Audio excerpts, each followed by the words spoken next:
at 5:30 p.m. Can I get a roll call, please? Yes, Commissioner Dollison. Here. Commissioner Mercer. Here. Commissioner Dantzler. Here. Mayor Pro Tem Yates. Here. And Mayor Birdsong. Here. All right, we will have our invocation and then Pledge of Allegiance. And then we have some presentations that we will hear on Monday night. And are we going to do the agenda review now, or, We'll do the pillar end? presentation at the end, if that's okay with you, sir. That's fine. Thank you. Okay, so we have no developments of note. Then we have the minutes. And then we have the comments, second readings, none, and then consent agenda. So could you highlight these for us? Certainly. Summer camp bus lease. This is an annual item that comes before the City Commission. This is our use of school board buses for the transportation of participants in our summer youth programs. We lease those through the summer at a cost of $1.25 per mile driven, plus we're responsible for the fuel. That is budgeted accordingly within our Parks and Recreation budget. So nothing more really with that. I'll be happy to answer any questions. No, keep going. Travel and training. This is for the attendance of myself, Deputy City Manager Carnevale, and Public Affairs and Communications Director Katrina Hill at the annual Florida City County Management Association that will take place in Orlando, May 28th through the 31st. Okay. Item 10C, as you know, we process waste at the wastewater treatment plants. That produces a byproduct in the form of biosolids that must be transported and disposed of. We put that out for bid. We've for the past number of years contracted with Republic Services for that. We actually had to rebid this one time because the two original bids submitted did not meet the criteria. On the rebid, we received 3, and again, the lowest responsive bidder was Republic Services. There is a fairly substantial increase in this cost just associated with the cost of doing that type of business has gone up since when we last bid it. We do have this budgeted in the wastewater 2 and wastewater 3 cost centers, and will account for the additional cost when we prepare the fiscal year 25-26 budget. Okay. Lake Howard Gravity Main, final change order. So this was a project that we've already completed. This is with Cathcart Construction on the east side of Lake Howard, generally from, I'm going to say, around Avenue B south towards the Lake May Canal. There was 4 change orders that needed to be processed for that. One is a deductive change order. The other 3 are additive change orders. And this is to approve that. The total amount associated with the change orders is $476,682, and that will close out the project. We still have some things to finish out with them, and there is still retainage that we're holding on that. The Harmony Master Lift Station, again, a change order that's being brought before the City Commission. So this is the Harmony Lift Station is under construction now. That project was awarded to B&B Underground Construction in early 2023 at just under $8 million. This change order addresses modifications to the project that include an enlarged motor control building, a larger pump conduit required by the pump supplier's new equipment, concrete encasement of the larger conduit, which is required for National Electric Code standards, and the required fittings and labor to realign and connect the force main to the lift station. The change order is in the amount of $340,146. Item 10F, this is for the purchase of our potable and reclaimed water meters. As you know, we maintain an inventory of meters. On average, the water department installs or replaces anywhere between 400 and 500 meters each month. With our current stock, that inventory would be depleted by June of 2025. So this is a purchase of 2,150 domestic and 500 reclaimed meters. And that is based upon staff's estimation of need that would provide enough meters through the end of the 2024-25 fiscal year. We purchased these under a piggyback agreement. The total cost is just over $914,000 for those 2,650 meters that we'll acquire, and that is accounted for in the budget. Item 10G is the purchase of some equipment for the streets division. They use a number of different vehicles to perform their services, and several of those are at the point of needing replaced. Those include a Caterpillar backhoe, a dump truck, and a Ford Ranger standard pickup. They are recommending and requesting to replace the backhoe with a skid steer that you see pictured there. The purchase of the dump truck would be with a Freightliner dump truck, again displayed here. That mirrors the piece of equipment that we have, and they would replace the Ford Ranger with an F-250 Ford Super Duty regular cab. That's an interesting one in that usually we have to order those vehicles far enough out, and there's only certain times of the year that they're available. We have the opportunity to acquire this vehicle because when a previous order was delivered, they actually delivered 2 vehicles and offered us the opportunity to go ahead and buy that second vehicle.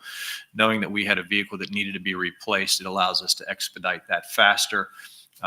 That's happened on more than one occasion over the years that, they, on the supplier side, they mess up an order, bring more vehicles than what had been ordered. We've sent them back. In this case, we actually have an opportunity to acquire that.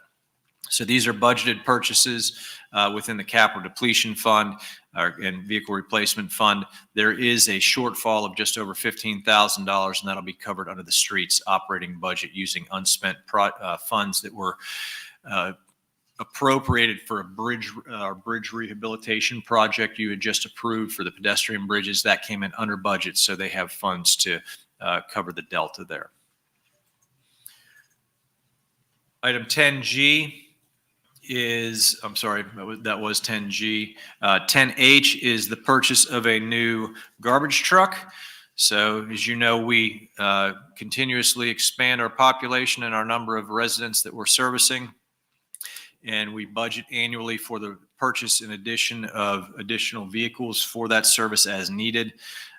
We included in the fiscal year 24-25 budget purchase of additional refuse trucks, and we're recommending the purchase of a 2026 Autocar Sidewinder refuse truck as pictured here. Again, this is a budgeted purchase. Normally, garbage trucks are taking well in excess of a year for delivery. This is similar to a recent truck that we purchased. This is one that is available now, or in relative short order, I say now. We'll be able to receive this in about 12 to 15 weeks compared to what would otherwise probably be 15 months. And then 10I, the commission has heard this item previously as members of the CRA board. This is the developers agreement with the Carl Winterhaven LLC. This is for the development of a multifamily project at the corner of Magnolia Avenue and 3rd Street Southwest. As outlined in the development agreement, there's some photos here that just remind you what that site looks like and what the building is proposed to be. I believe it's 81 residential units that will be in here. There's also a small commercial footprint on the ground floor. The developers agreement, it is a incentive program application that would be tax increment funded rebate.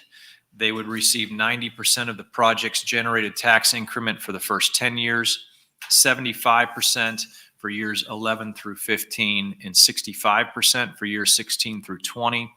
They've also requested reimbursement of the projected water and wastewater connection fees that would be spread out over 4 years. Again, this is something that was approved unanimously by the Downtown CRA Advisory Board and then presented to the CRA Board, and now comes to the City Commission. And that is everything that is on the consent agenda. All right. Mr. Mayor, can I Yes. ask a question about the Carl? I'm still concerned about the parking on this project. It's all going to be on site with no parking garage, nothing elevated or anything like that. Is that correct? And how are they going to have enough space to park for another 81 families or 91, however many supposed to go in there? How do we make that work? Yeah, so they're projecting one parking space per unit. They have 81 units there. They also have 23 commercial parking spaces behind the BB&T available in this site plan.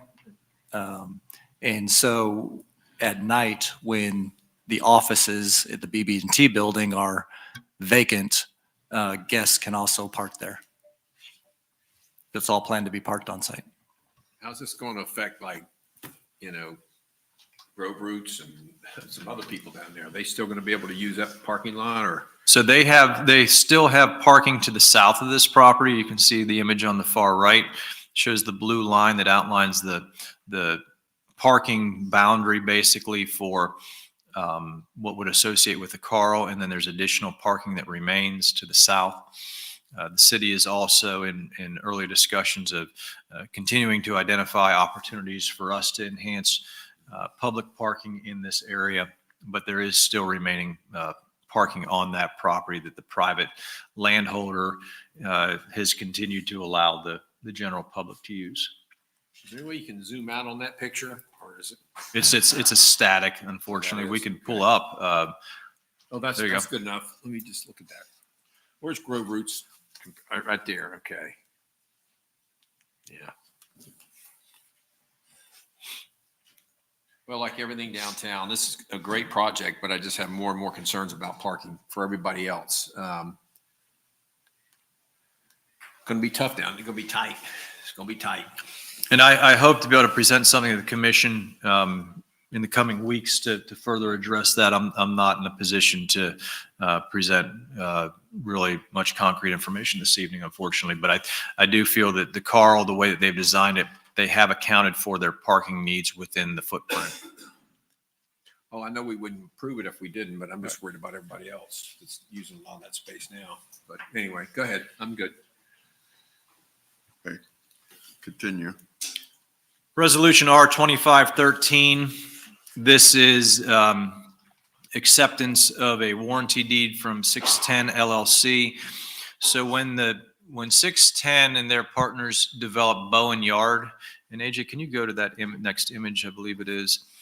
So there was some area around there that they were willing to dedicate as public parking, and that would involve the use of some city space right of way, as well as some land that was owned by 610 as part of the Bowen Yard property. That project, if you've been down there, you know that parking is all complete. That is public parking. It is not private. Certainly, it provides support to the businesses and the guests who visit Bowen Yard. But this is to dedicate the improved area to the city of Winter Haven to officially make that public land.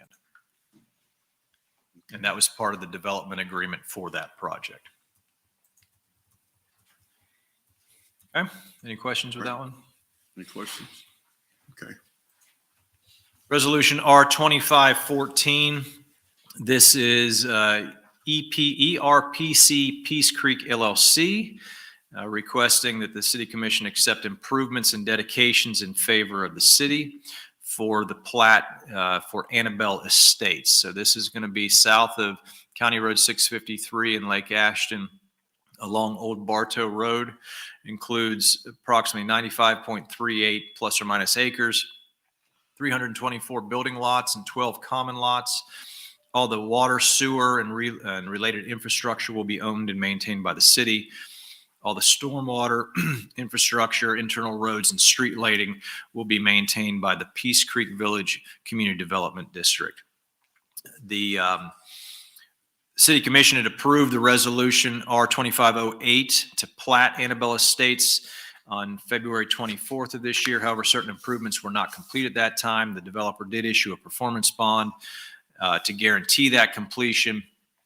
Recent inspections have found that those incomplete improvements are now complete and the water and wastewater systems can now be accepted by the city. So this is to approve, to accept that plat and release the bond and related actions there too. Any questions? All right. Item 2515. Again, very, very similar item. This is Starlight Homes Florida LLC, requesting the commission accept certain improvements and dedications in favor of the city as noted on the plat for Sunset Hills. This is up off of Old Lucerne Park Road in the area generally south of the Four Lakes subdivision and Rolling Hill Cemetery, to give you some landmarks. This is a 45.4 plus or minus acre subdivision that includes 162 building lots and 12 common lots. All water lines, sewer lines, and related infrastructure will be owned and maintained by the city. All internal roadways that are contained within the 50-foot rights-of-way will be dedicated to the city. This was approved through Resolution 2426 for the platting of the subdivision on May 28th of 2024. Again, they had improvements that were not complete, and the developer submitted a performance bond. Recent inspections by staff found all incomplete improvements are now complete, and the water, wastewater, and reuse utilities can now be accepted by the city. Mr. Mayor, I had a Yes. question.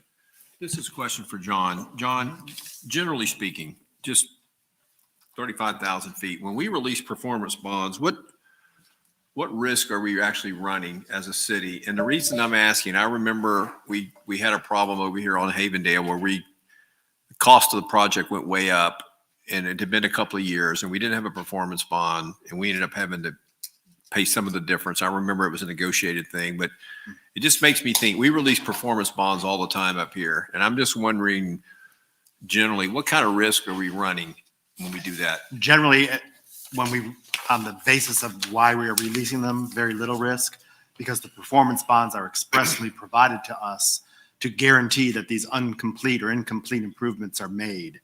We are not releasing the performance bond until we've ascertained and determined all of the incomplete improvements at the time of platting have in fact been completed.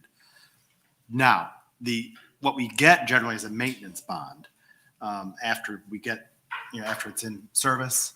And so there's a bond that's provided to us, or some surety that if something within the first year of our acceptance, and I think I'm not speaking out of turn here, but so I would say there's very little liability for the release. So when of we the performance go through bond. this process, the staff has already determined that they've performed. Correct. They've done exactly what they said they're going to do. Our people have inspected it, Yes. and we're basically just releasing Correct. whatever.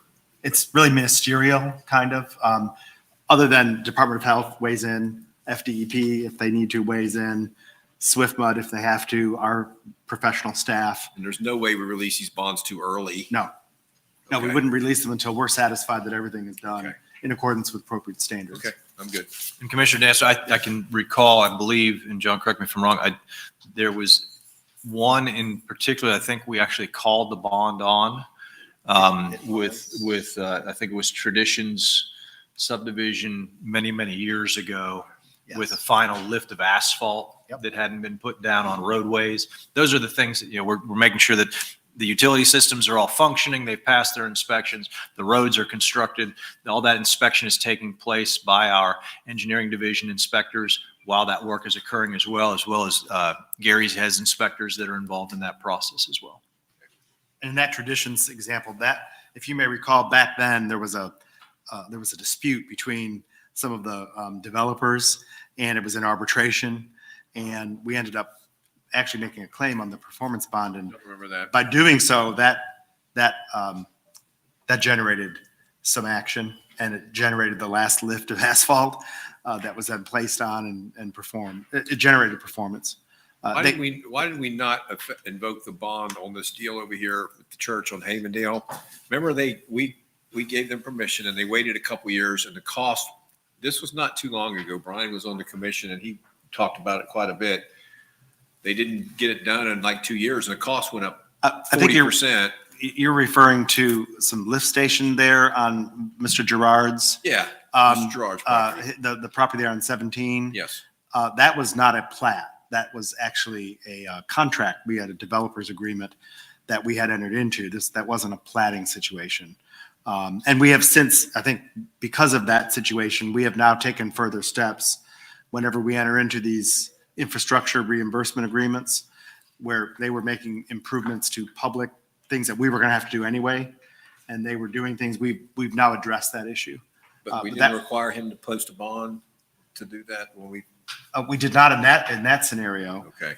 But we have, since that time, addressed our practices.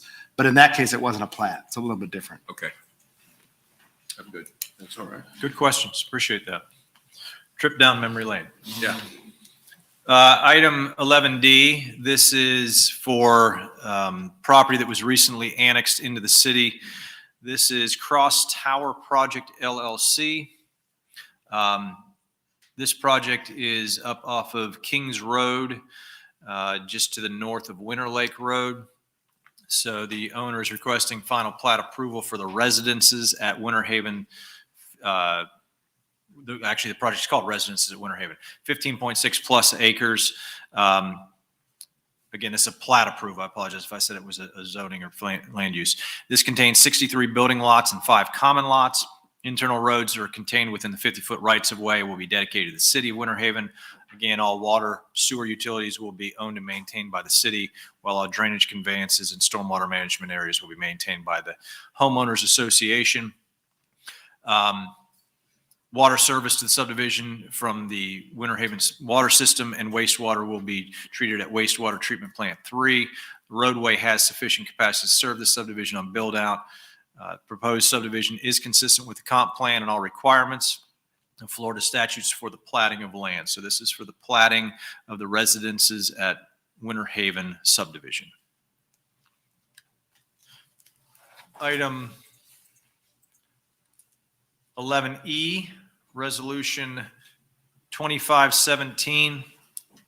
This is Blackfin Traditions LLC requesting final plat approval for Traditions Retail.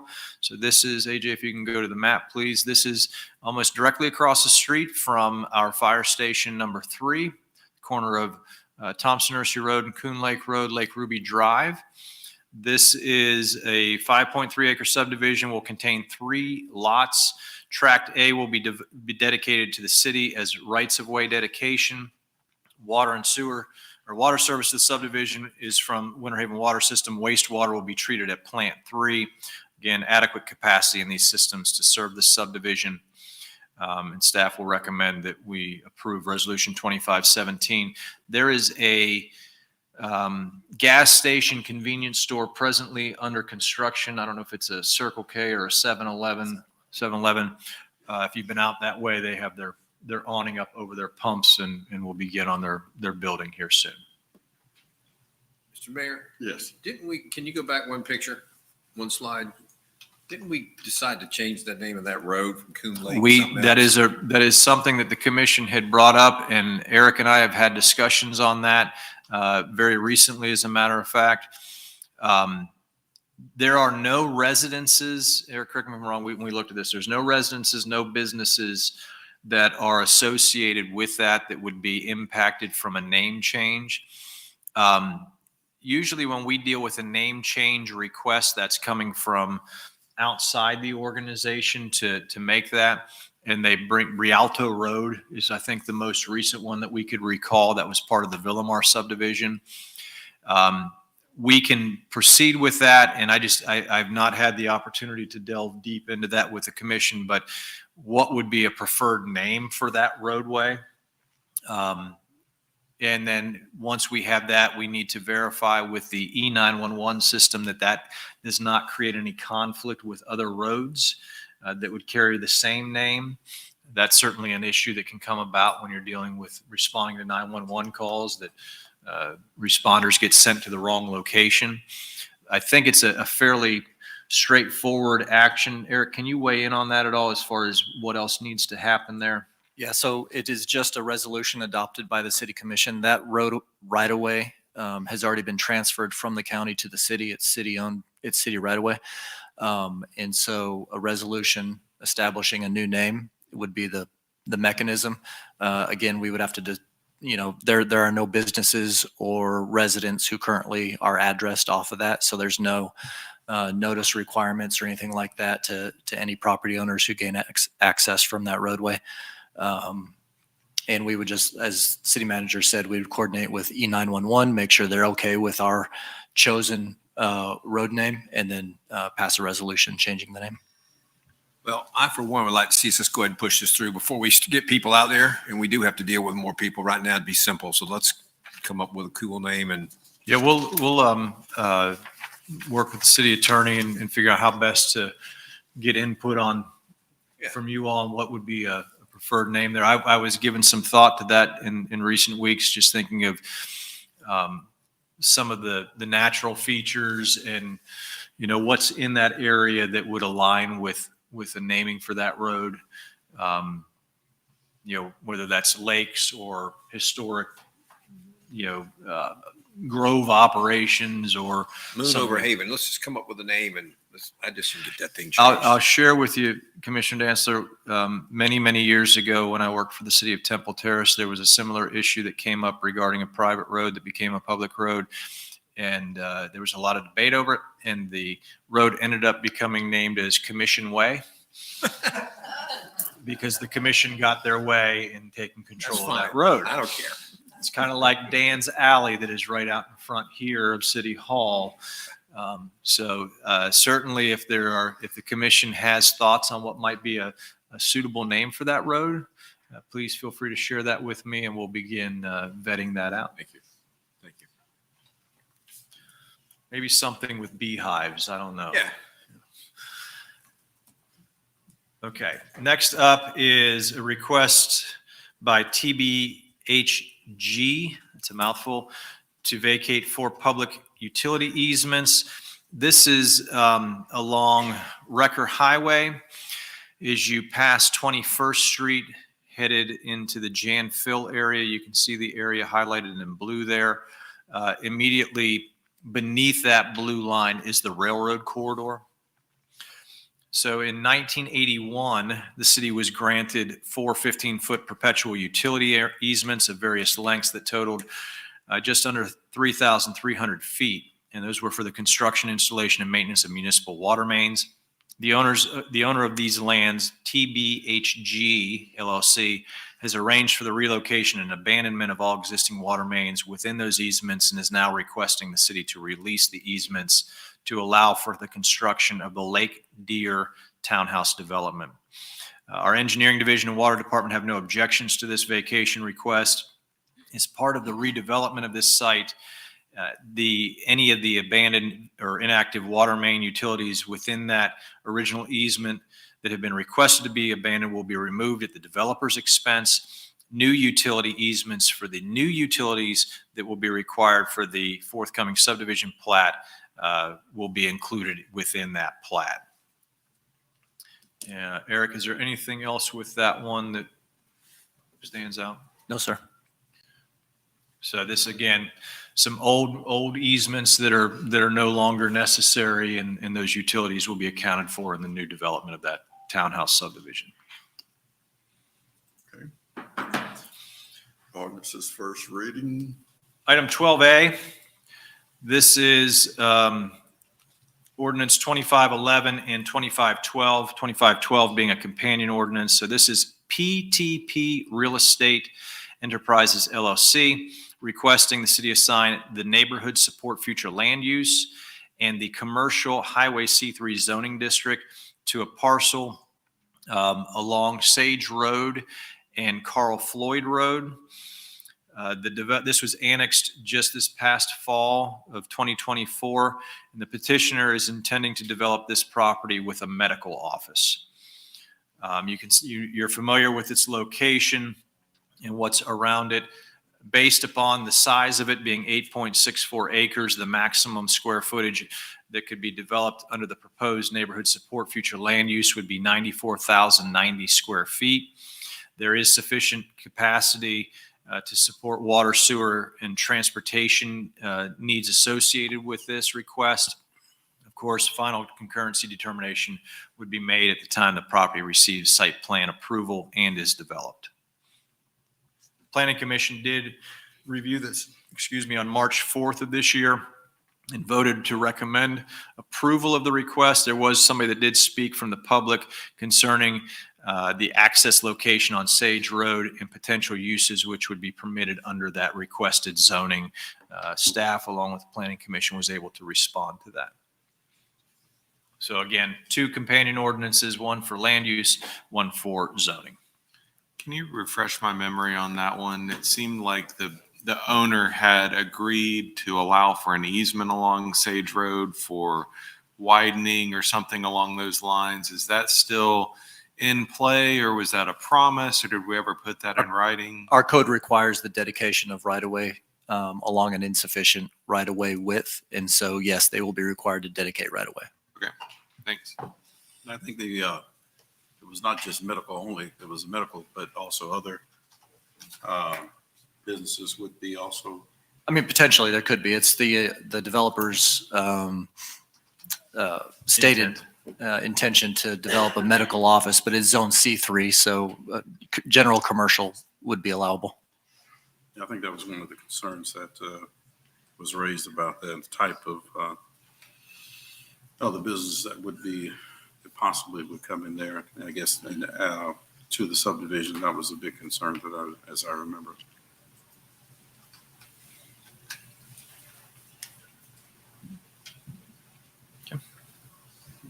All right. Next item is ordinance 2517. State statute requires the city commission, if it's going to amend its budget, to do by ordinance to expend funds that were not anticipated in the approved budget. So due to the encumbrance roll forwards from fiscal year 2024, adjustments to the 25 budget are required. These adjustments are necessary to accurately reflect the remaining funds available after accounting for these commitments. There is an attachment within your fact sheet is Exhibit A that identifies all of the roll forward adjustments stemming from encumbrances that need to be accounted for in this ordinance, this budget amendment ordinance. Those total out to $3,858,447. So it's just reappropriating money that was encumbered fiscal year 24, appropriating it within fiscal year 25, unspent dollars for projects that continue to go forward. You can see on page 2 and 3 of that attachment, the vast majority of these are within the general fund. There are a few within the airport fund that are associated with annual contracts and some construction projects. And then there are a couple that are tied to the Florence Villa CRA and the downtown CRA. And we'll be happy to answer any questions on those as you have. Standard procedure and just aligning with what we're required by statute. All right. New business. Excuse me while I refresh, because I got to make sure I've got this into the agenda. This is a significant item that I'm very pleased to be presenting.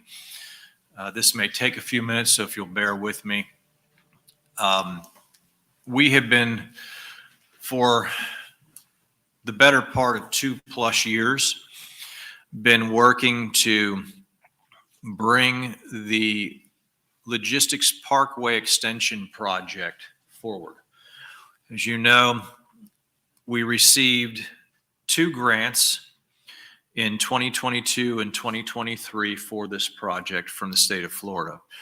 A little over $6.4 million from Florida Commerce as part of a jobs growth grant, and an additional $3 million from DOT for a total of $9.411 million to build a road that would go from the northern terminus of the existing Logistics Parkway up through or adjacent to the wastewater treatment plant 3 property and continue further north on Pollard Road.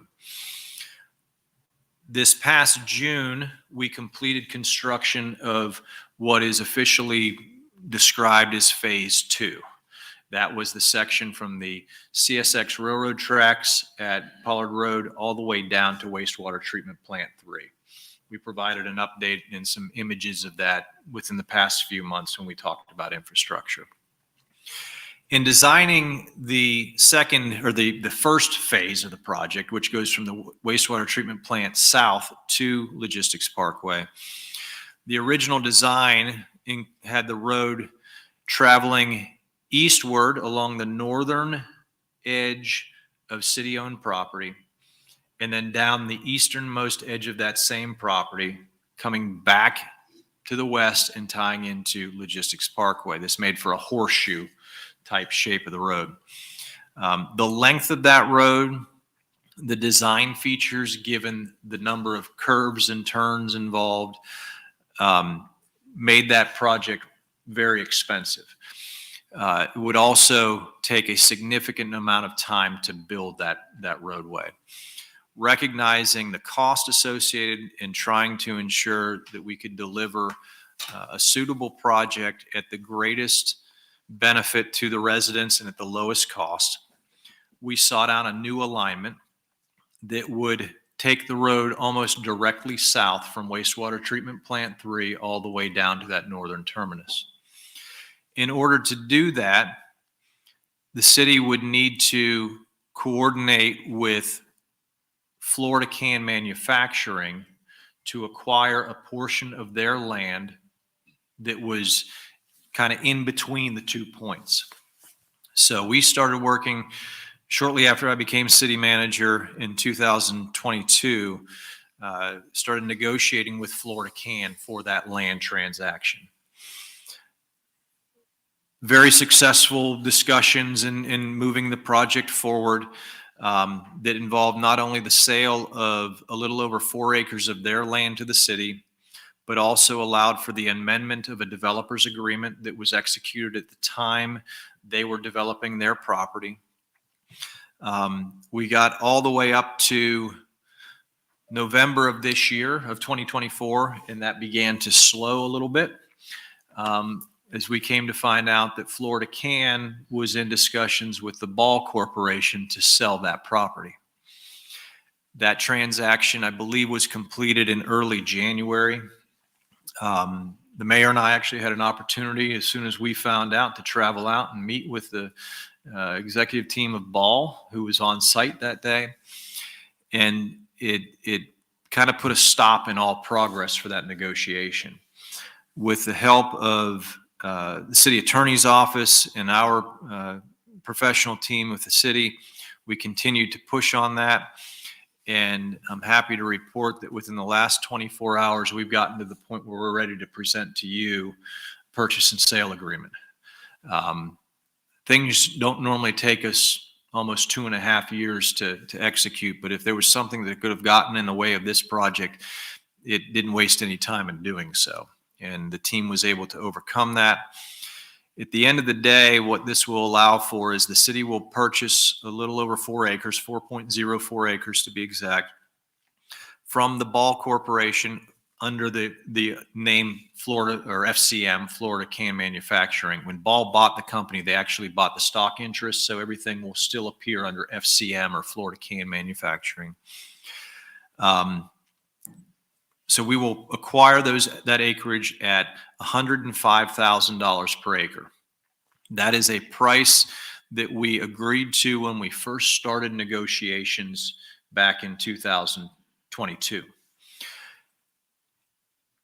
In addition to the purchase and sale and that amount, we will do an amendment, what's defined as the first amendment to the developer's agreement that was between the city and FCM. That agreement required FCM to participate in the construction of the road and to participate in the costs associated with the relocation of utilities.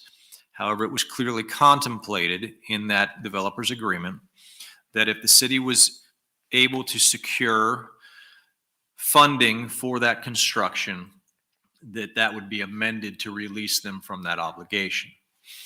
At the time we were doing our transactions with Florida Can, we were also pursuing grants. So that's how that came to be a part of that.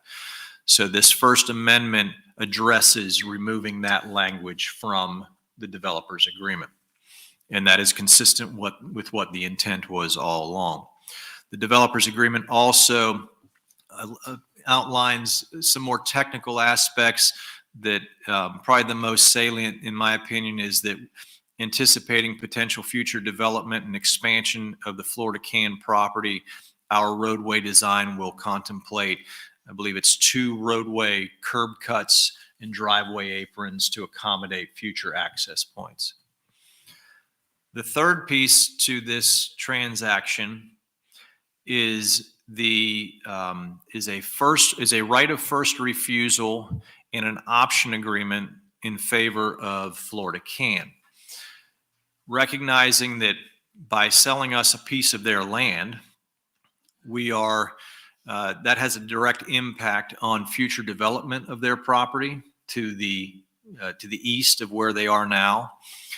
And what's the benefit to them to sell the property? So as part of our negotiations and recognizing that, we had prepared a right of first refusal and an option agreement that would give them the opportunity to purchase additional city land that was part of that PUD approved by the City Commission for future industrial development of all the land we had out there. They have that first right of first refusal and option pertain to 54.3 plus or minus acres. That is land that we would have sold otherwise to an interested buyer for industrial development in that general area. That was our intent all along. It holds the price on that property, again, at $105,000 per acre, which was that price is based upon comp sales and other land transactions that occurred at the ILC at the time we began negotiations. So we have set that in play on both our purchase of their land and their potential future purchase of our land. The right of first refusal comes into play in the event that if the city is approached by a third party with a bona fide offer to buy that land from us, we're obligated to go back to Florida Can and give them the option to acquire it at the $105,000 per acre. And I believe they have 15 days to respond to that when we notify them of that offer. The option agreement pertains to if Florida Can, without the presence of an offer to the city from somebody else, if Florida Can on their own wants to move forward with acquiring the land, they can do so.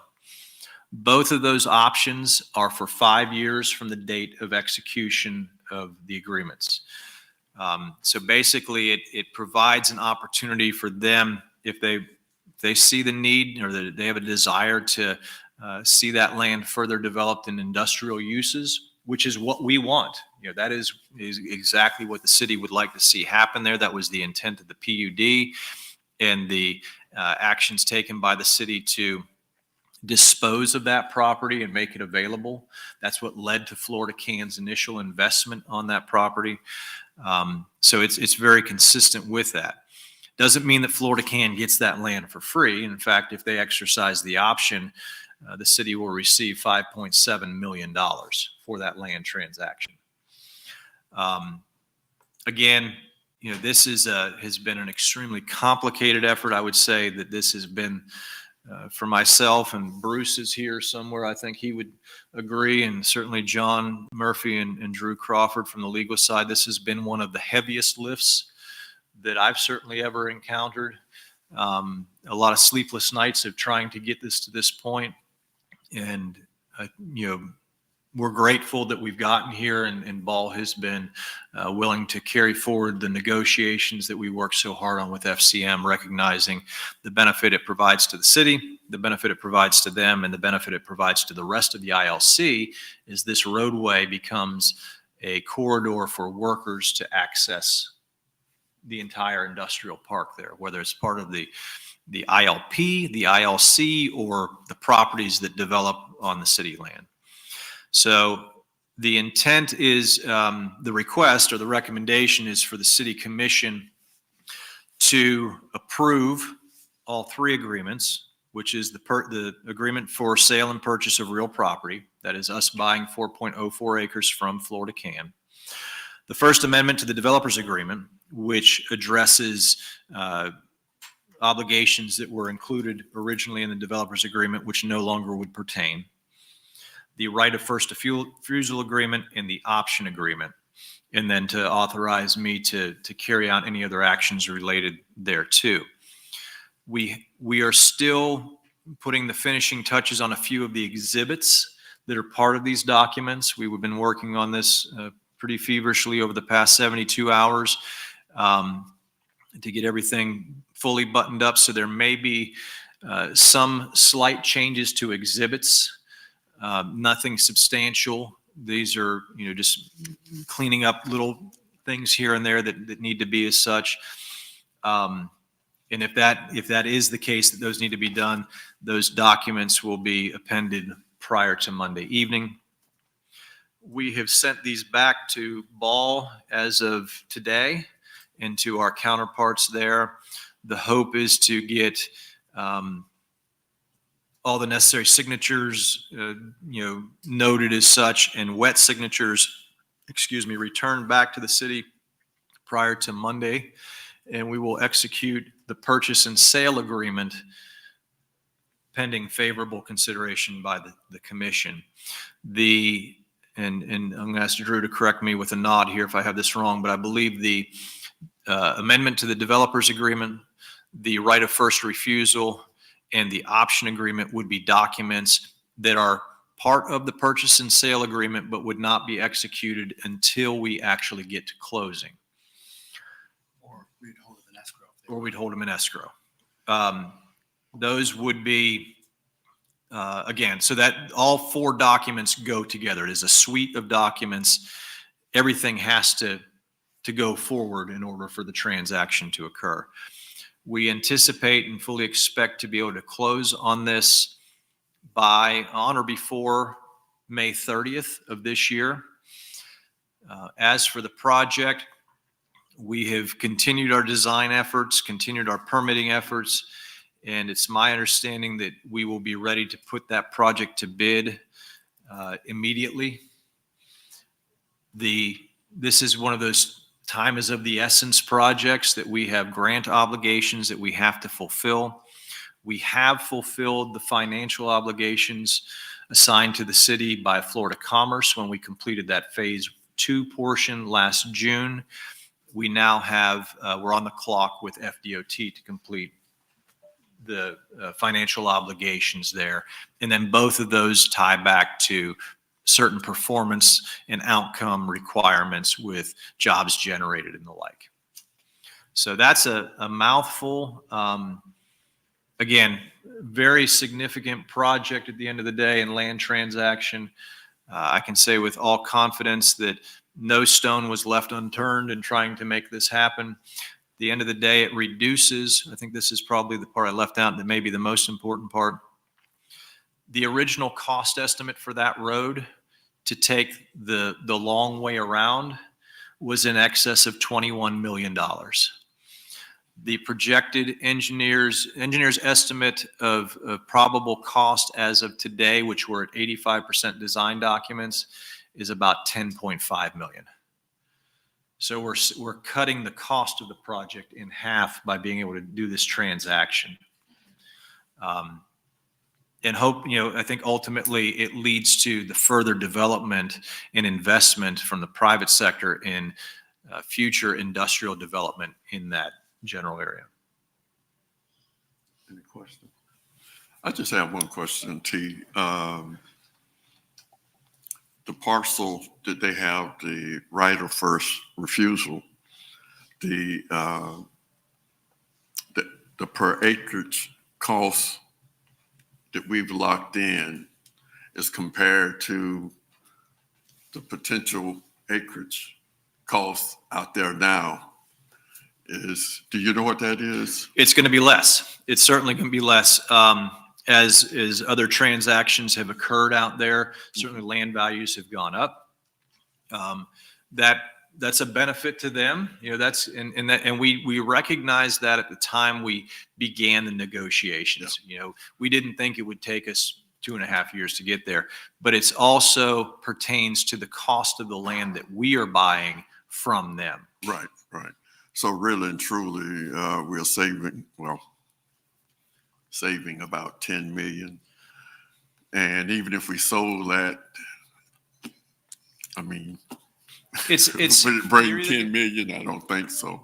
Here's how I would say. And these are my words, so I don't want anybody to take liability for them, but this is a project in which we are land rich and cash poor. And we need to flip that equation. I don't see us being any worse off at the end of the day, in the sense that we could build all the way around and hope for a future sale of our property to offset the $21 million cost, which is a big gamble. Or we can get the road built, right, and spur additional growth in that area. Yeah. Well, we've got to get the road built, because if we don't, and we're on a time clock. And you end up having to repay yes, grant dollars or lose grant dollars that you have Right, not received. No, I was just, Yeah. I'm all for it, and I'm glad to see it finally happen, because I thought it would have happened a little faster, but hey, I'm just happy that it's happening now. I promise you it's not from a lack of effort. I got a question. Go ahead. I'll say commend the effort. I think that it's been Herculean effort, to say the least, and so it's certainly to be commended. And hats off to you guys for doing an outstanding job bringing it to this point. Yeah, I know the negotiations have been tough, and congrats yeoman's work for everybody that did this. I totally get it. But along Mayor Birdsall's questions, what is Tratt selling property out there now for? 500,000 an acre, 400,000? What's Tratt getting now? 3 million? I think the most recent one I'm familiar with was around 300,000, but I don't know if there's been transactions since then. Higher than that, Bruce? I mean, I'm not complaining about anything other than the price. And I feel like, I know we had to negotiate, and it's hard to negotiate with a tiger when your head's in his mouth. We didn't really have a lot of options, but we're buying 4 acres and we're selling 50 acres. If you do the calculus, to me, go ahead, Bruce, what's property really worth out there? Well, it's kind of a loaded question, because the property that Tratt is selling already has direct road access. Right. Whereas this property does not, right? So, but for the value of this road, it's probably worth $65,000 or $75,000 or $85,000 an acre. We've got to get a road into it, at which point it will obviously be worth a lot more. The property that has been sold, there's one recorded transaction that Tratt engaged in. I think it was recorded about $360,000 an acre, but it actually included a lot of site work, stormwater ponds, outfalls, and Right. pad prep. And so it's not a true number to work from. So, Well, I know you can't go back, and I'm not trying to advocate that. I'm just saying, I don't want to say, because I know this is public. I'm not trying to say anything. I'm happy with this deal. Okay. I just wish the numbers, I just feel like the numbers, because what we're given, we're buying 4 acres and we're selling 50 acres at a greatly reduced rate. And I get it. I understand we don't want to pay the money back and we don't want to build a road. I get all that. Anyway, it just, Commissioner, we've run I'm these doing the numbers. math in my mind, and Yeah. the calculus. We've run the numbers quite a number of times. Net, the city is better off doing this transaction than building the road and trusting that we can sell that land later at a much higher price. That's calculus the way you're doing it? I'd like to see that math. Because I don't see it that way, but I mean, maybe 5 or 10 years down the road, Well, but 5 or 10 years down the road, we may have missed out on ad valorem tax revenues and water and wastewater sales and That's true. jobs impacts for the next 5 or 10 years. That's true. So there's a delta that we really don't grasp, and we're just kind of projecting. What I can tell you right now is that the amount of activity we have at the ILC, I think we have 6 or 7 active leads right now. Right. One lease about to be signed, another project going before the county commission for tax exemptions next week, and in the first meeting in May. Those have both attracted a lot of attention in this economy, and with the discussion going on around tariffs, the leads are coming out of the woodwork at this point. So I would hate to see this deal fall apart in the hopes that someday down the road we can sell this property, when in fact we've got a deal on the table. We've got a willing partner in Ball, which I think for them it's been a real stretch to get their head wrapped around this so quickly, because their deal came together with Florida Can very quickly, and then they immediately transitioned to this. But net, I think that the ad valorem tax value that we can generate out of this going forward could be far more than any land sale price you would ever get. And that's really what we're going for, is that taxable value and the jobs that created and that economic impact that come off of it. Well, if you throw all that in there, I'd get it. But on paper, it doesn't add up to me, just from what I'm looking at. But if you throw in all the other stuff, the tax, blah, blah, blah, I guess it does. Okay. Well, and I'll say this. We're spending Hey, 400. this is just a general off the cuff Yeah, discussion. We get it. We get it. just saying, we're And keep in mind, I mean, 50 acres at $400,000 acre. You can do that math. you can, that's it. And that, again, if they exercise the option or the right of first refusal too. Well, they'd be crazy not to. If Well- they could flip the property. I mean, if it's clearly worth, if it goes up, they're going to flip it, like any good corporation would do. Well, this commission really spearheaded and moved forward a lot of the development that has happened out there over the last, 5 years.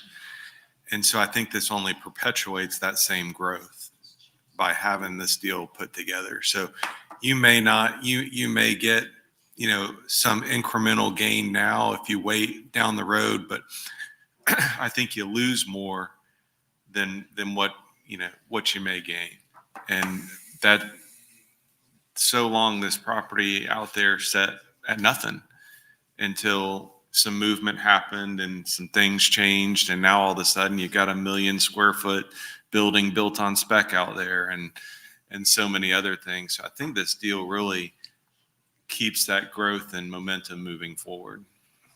Well, you're right, and I want to vote for it, but I'm just saying, Bruce is right. When you throw in the ad valorem taxes and all the sewer and the water, and you don't have to have a bunch of cops out there if it's residential, if it's not residential, I get all that. And if we take the long view, I can see how the calculus would work. But to me, on paper at this point, it just seems like it's, tough. But anyway, good All right. job, good negotiation. I'm not throwing any aspersions. I think it's great. And I know you guys worked your tails off to get to this point, so bravo. Yes. All right. I had a full head of dark hair when we started. At least you had hair. Okay. All right. So now we're ready for the strategic plan. Thank you, Mr. Mayor and Commissioners. So again, we prepared to present to you an update. We're back at the beginning of our strategic pillars. So you've heard on all 6 over the past 6 months. This evening, we're going to do a very brief update on the responsible government pillar. And keep in mind that next Wednesday and Thursday, we will have our strategic momentum session, which really is a testament to responsible government. But we did want to present some information to you this evening. So again, just reiterating what responsible government is all about, and it's how we manage resources smartly and fairly with citizen input. It's everything from our budgeting and financial stewardship, our responsiveness to our citizens, the fairness and impartiality that we demonstrate, being transparent, being as efficient and innovative as we can at all turns, the community partnerships, collaboration opportunities, in our care for and retention of employees. This evening, we have some people who have not appeared before you before. So would ask that you go easy on them to the extent that you're so inclined. But we have with us this evening Kayla Ruffin, who is the city's Organization Development Administrator. Mr. Tyler Best, who is the HR Systems and Security Analyst. We'll hear from John Murphy, Andrew Crawford regarding a recent initiative that we put into play, as well as Katrina Hill. As you can see, the things that we hope to cover this evening are some youth program opportunities that we have in play to really try and shape the future for our community, an update on our LDPA program, which is a leadership development and public administration. We'll hear some updates on what we're doing to improve efficiency within our processes, some sunshine law training, and then an update on some legislative efforts. So with that, I'll hand off to Ms. Kayla Ruffin. Thank you. Good evening, Mayor Birdsong and all other commissioners who serve the city of Winter Haven and all others present. To begin, we do have collaboration efforts that we have with different schools and age groups in the community, ranging from middle school students up until early adult ages. At this time, we do have 2 schools that we've served this year at the middle school level to offer these young people the opportunity to see what careers within the city of Winter Haven would look like. A part of that program is that we allow them to apply for actual jobs. We allow them to go through an interview process. And then depending on the needs of the schools, we do either go to their campus, or just as we did yesterday, we allow those students to come on site to look at our daily operations. Again, we've offered that to over 50 students this year. At the high school level, we have a partnership with Big Brothers Big Sisters of Tampa Bay, where the students of Winter Haven High School who are in that program have the opportunity to be mentored by different employees within the city. On a monthly basis, they are exposed to a new department. They are able to see the operations thereof, and then they receive guidance in regard to goal setting and anything that would help them in regards to their career as well as their personal development. This year, we had 16 students in the program, 9 of which who are seniors and graduated, and we held that graduation on last Thursday. We also have a partnership with Career Source Polk, and where not only high school students, but even young people that are young adults can come in and intern. All of these efforts allow us to expose different people at a younger age group to our operations, and it allows us to develop homegrown talent so that people don't feel as though they need to leave. Regarding wherever their passion is, they can actually fulfill that right here within the city. For persons who are employed with the city of Winter Haven, we also want to provide a training opportunity for them as well. Entry-level employees were able to go through the program in partnership with Polk State College, the Leadership Development and Public Administration program. Myself and 15 others were graduates of Cohort 6. What's interesting about this program is that it doesn't just allow us to learn what we need in regards to adding skills and adding to our career toolbox, but it also gave us the opportunity to give feedback to the city of Winter Haven. In order to graduate from this program, each member of the cohort had to identify an issue or something that would help our operations. We also had to develop a solution to that and present our business case model. In previous cohorts and potentially in this one, those ideas have been implemented to help us with our operations so that we can better serve the city. With these efforts, not only have we been able to develop young talent, but also develop those who serve in the city as a whole. With that being said, I'll bring up Tyler Best. Thank you.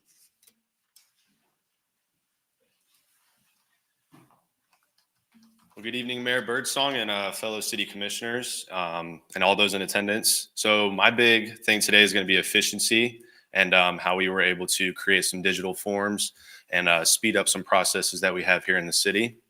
And the first job that I had here was making sure that we were able to use our performance employee review forms or our annual evaluations and make them digital.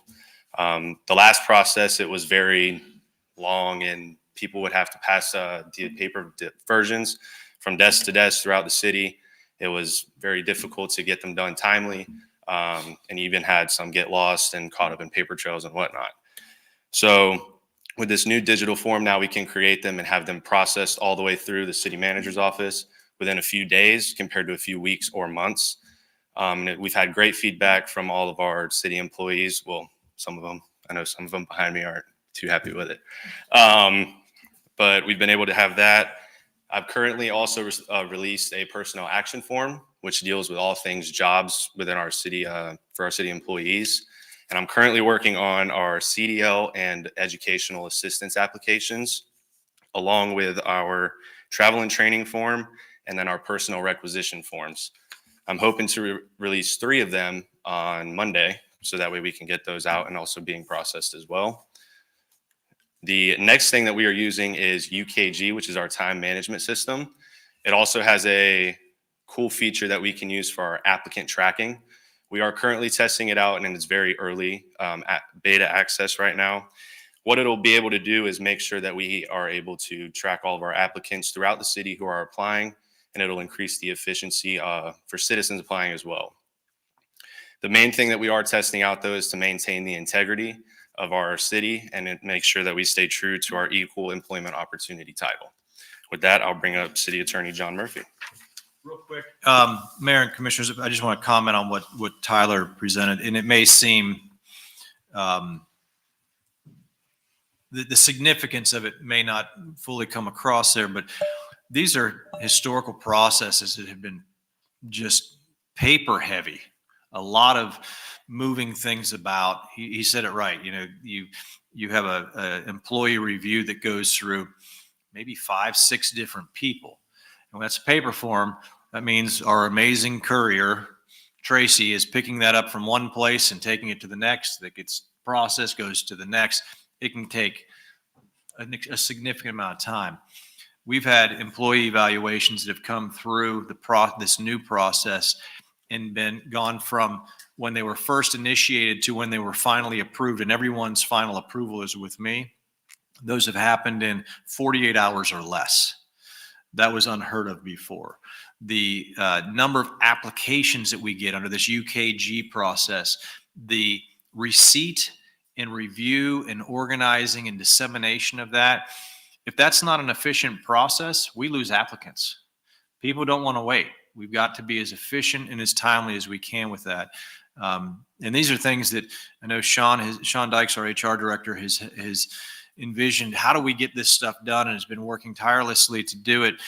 When Tyler came on board, given his background in the computer science side of what we do, was able to very quickly put in some of these processes. We started with that employee performance review because that was a pain point for so many in our organization.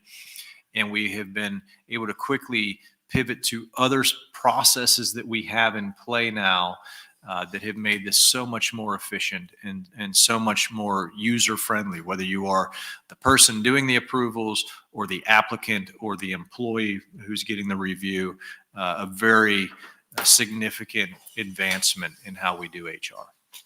So, John? Thank you, T. And good evening, Commission and Mayor Pro Tem, Commissioners.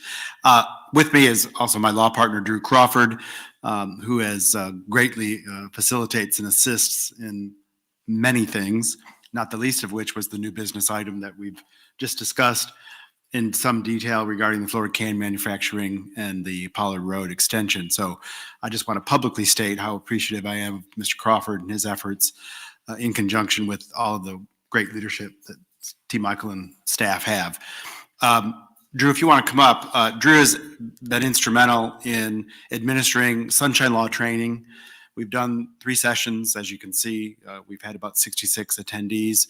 But Drew, if you want to just give a brief overview of what it is we talk about, and then we have some moving forward efforts that we'd like to try to continue to, in conjunction with the city's leadership team, keep everyone in the rails, so to speak. Yeah, absolutely. Thank you, John. Good evening, Mayor, Commissioners. It's a delight to be here tonight to talk about this.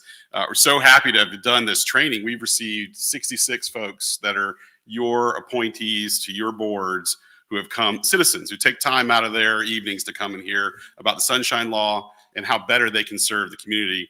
This primarily goes towards that transparency component of your responsible government element.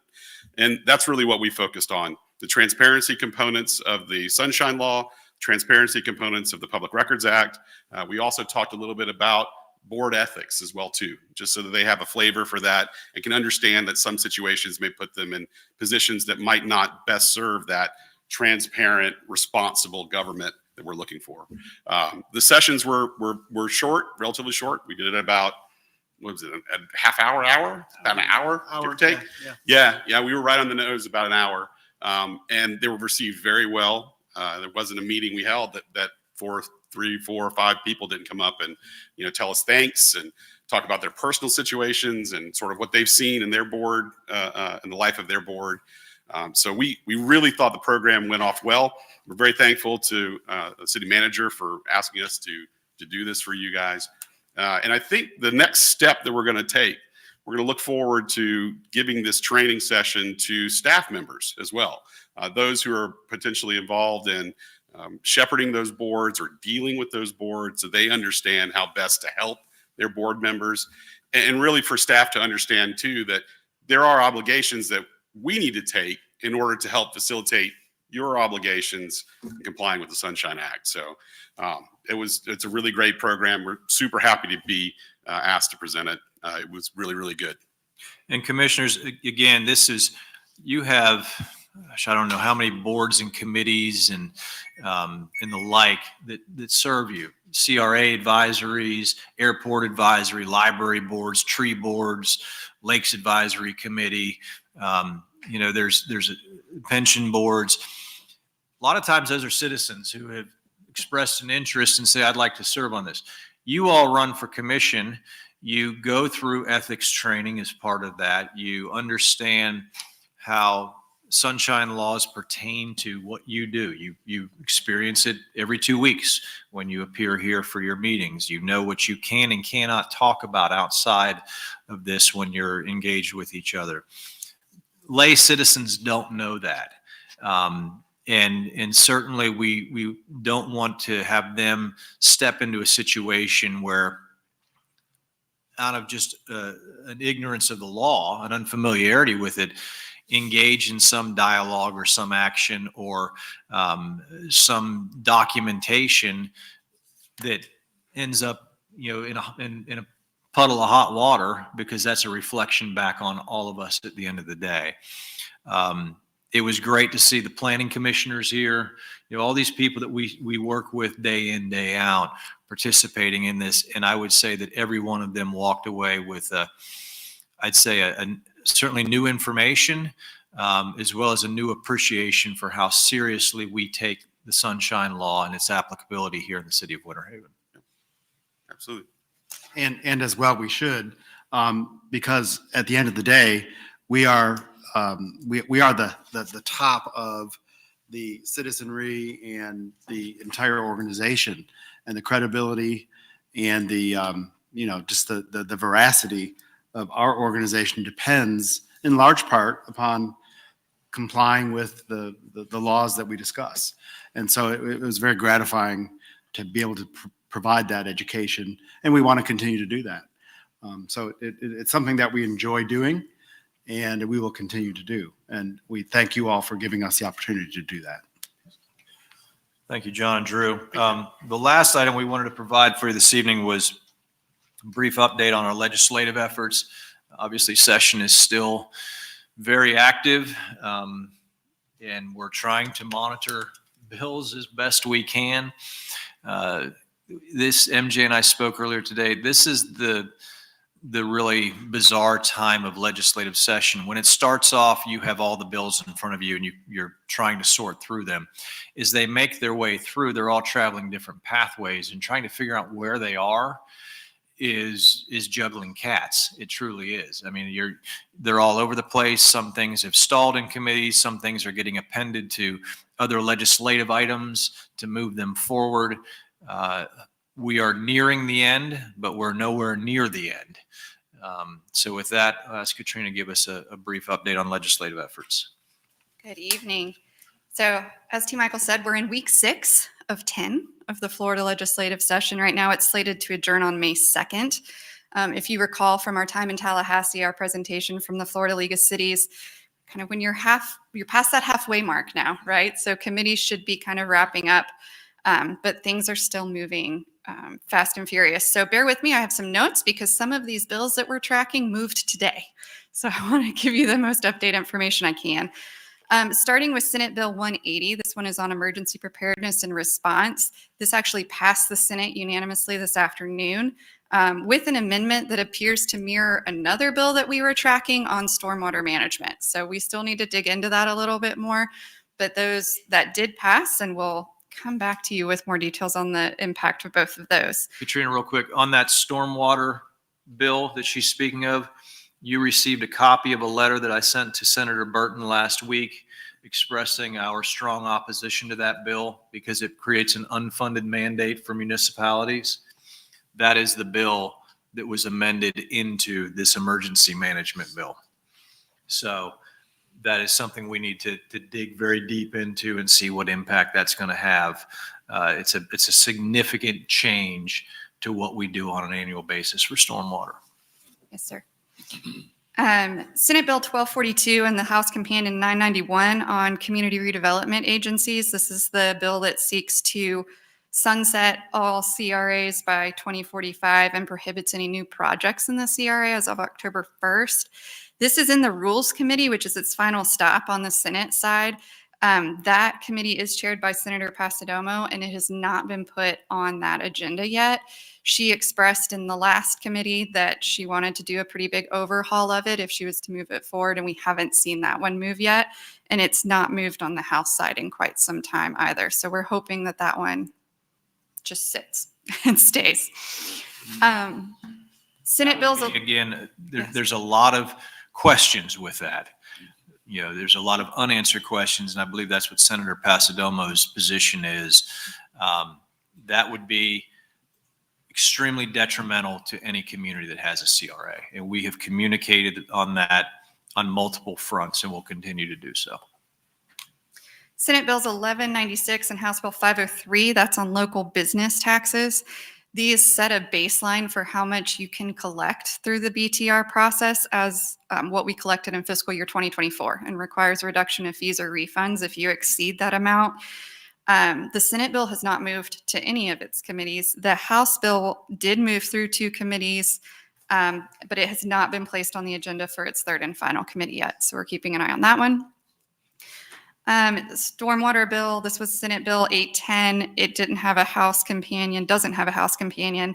This is the one we sent letters on last week. It was heard and passed its first committee today, but then almost identical language was put into the other Senate bill that passed today. So same, and they were both by Senator Burgess. So that one probably won't move because of the language that was put in the other one. And then the final one to update you on is Senate Bill 1416. This is the election dates for municipal offices that would move us back to the general election. This hasn't moved on the Senate side since April 1st, and it doesn't have a House companion either. So with committees wrapping up this week, we're also hoping that one stays. Katrina, do you have any update on the bills pertaining to enterprise fund transfers? They haven't moved this week. So that's the other big, these are the ones that have a direct impact on the financial sustainability of the organization. And we'll continue to update the commission on those. We have a section within our strategic momentum session where we will talk more about some of these bills as they pertain to some of the efforts we have underway. But I would not be surprised at all to be sending you copies of additional letters and communications we'll be putting out to legislators in the coming weeks. Yeah. And just because a bill doesn't go through committee, there's other ways they can shoehorn it in. So we'll keep an eye on all of that, of course. And then finally, we're preparing for our trip to Washington, D.C. coming up. So our priorities there are first and foremost to advocate for local government. And then also to really advocate through the FAA and some of our delegation, the pursuit of a dedicated frequency year-round at our airport, not just for sun and fun like we came off last week. And then finally, we've requested some support for Willowbrook Road, both at the state and the federal level. So we'll continue to pursue that on both fronts as well. Can you speak to, I believe, all of Polk County requests for funding at the federal level through Congressman Franklin's office primarily were denied? Is that? My understanding from our contacts in DC is they were not included in the continuing resolution. So they're kind of in limbo. They're not dead. They're not funded. It depends on what happens next with the budget. Okay. Have we done any studies yet on, the governor keeps spouting his no property tax agenda, and it would appear like the $1,000 potential change for property taxes may be on the path to being imminent. Will that affect us, or have we looked into that yet? What I've seen in terms of the early on language for this rebate, for lack of a better word, is that would be at the state level based upon surplus funds at the state level. The language that's tied to bills, and certainly MJ and Katrina can correct me if they understand this differently, but what we've seen in bills in session for 2025 are to advance a study at the state level on what can be done with ad valorem property taxes. When we have provided, along with every other city that is part of the league, information on how much we take in ad valorem and related expenditures within your general fund. To remind the commission, we generate less than $28 million in ad valorem revenue on an annual basis. Our public safety expense is around $32 million. That's just one example of it. If you think about the impact on schools, on other jurisdictions, that's problematic. I don't know how you do that without advancing some other form of revenue generation to be able to continue to provide services. The more recent discussion about that rebate, again, what my understanding of that was, that wouldn't be a reduction at the local level. That would be a rebate almost COVID-like to what people saw in 2020 from the federal government. There's been additional discussion from the Speaker of the House at the state level, Speaker Perez, to permanently reduce sales tax. Have not seen really any further movement or discussion on that. That would have an impact on us as well, because we participate in state shared revenues, which comes off of sales tax. There's been discussion in bills that have been drafted for an automatic exemption on homestead values of $100,000. Again, that has a direct impact on us for that. CJ, I believe we did run a preliminary estimate on that, and Brian, I'll have to get that for you, Commissioner Yates. We'll make sure we have some of those details of what these impacts would be when we meet next week for the strategic momentum session. If you collectively look at everything, and double fingers crossed up here and toes as well, that some of these bills that pertain, that have a direct impact on operational revenues, that they don't make it all the way through. Utility fund transfer, that's significant. Elimination of surcharge for for customers outside the municipal boundaries, that's significant. That directly affects all the rates that you just approved last fall. Elimination of business tax receipts, or capping those. Elimination of CRAs, and then all the things that I just talked about. Collectively, all those things start to really pile up. And then you take on the bills that add additional responsibilities to local government in the form of an unfunded mandate. I'll go back to the stormwater bill for a minute. Right now, per the NPDES, National Pollution Discharge Elimination System requirements, we are obligated and required to inspect 10% of our stormwater infrastructure system every year. under this bill as it was drafted, now I've not seen the appended language that Katrina was speaking of, it would require you to complete an inspection of 100% of your entire stormwater system within 14 months. The appended language has a deadline of September 1st, 26. So what that does is it redirects every effort that you have underway to improve your stormwater system and all of your resources to pull up boots from there and put them into inspection without really understanding, in our case where we're doing stormwater improvements, it's to address where we know we have issues. We're doing inspections per the federal guidelines now, but you're going to have us do all of that in a single year in areas that it may not have the result that they're looking for there. Let us address where we know we have issues. And certainly I feel for coastal communities that experience significant flooding because of failing or undersized utility systems for stormwater. But again, this is a perfect example of one size fits all. It would appear those changes align with current permitting requirements. So hopefully those, once you get in there and study what those amendments are, I think that it is drastically better than what it could have been so far. But I guess my concern is, again, the governor wants to tout his agenda and no tax agenda. At what point do we I don't like to be reactionary. I would rather be proactive in, okay, if that, and hopefully it's you don't want to do something for nothing, right? But what if that did come to fruition? What does our plan look like? At what point do we start discussing that? Does it have to be further along in the process, or is that process, sooner than later? Well, you're talking about the ad valorem, elimination of ad valorem. I think that discussion's already begun of really looking at what is the revenue received and what are your expenses that you're funding through that. And at a very high level, what are you no longer going to do? Because if there's not a supplemental strategy for generating revenue, does that mean you go to a fire service fee, a police service fee, some other user fee? You drive up all of your costs elsewhere?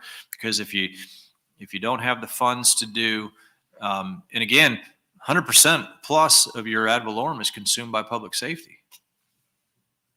So how do you offset that through other means? That's what's frustrating to me is you want to eliminate it, but you haven't proposed anything to replace it. Right. And right. so is that job going to be on us, or is that job going to be at the state level to where they're going to fund the gap of loss of the only, I don't know how you would do it, Brian. I honestly don't. I think that's a conversation that we need to have with our league partners and everybody else. It's all over the place with that. It doesn't make a whole lot of sense.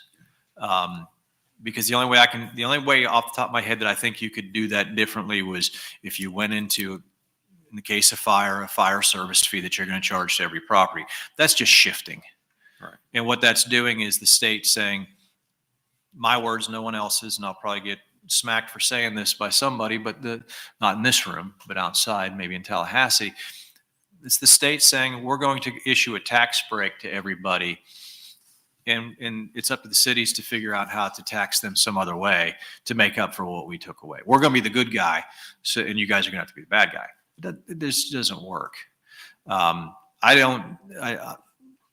I'm anxious to see what the proposal is, and I'm confident that we have very smart people in Tallahassee that will recognize you can't do away with that level of revenue in your municipalities and still be able to provide services to your residents.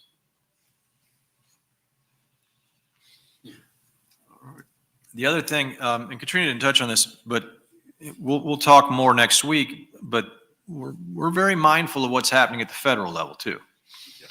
That those are legislative matters that have a significant impact on us and on businesses within our community.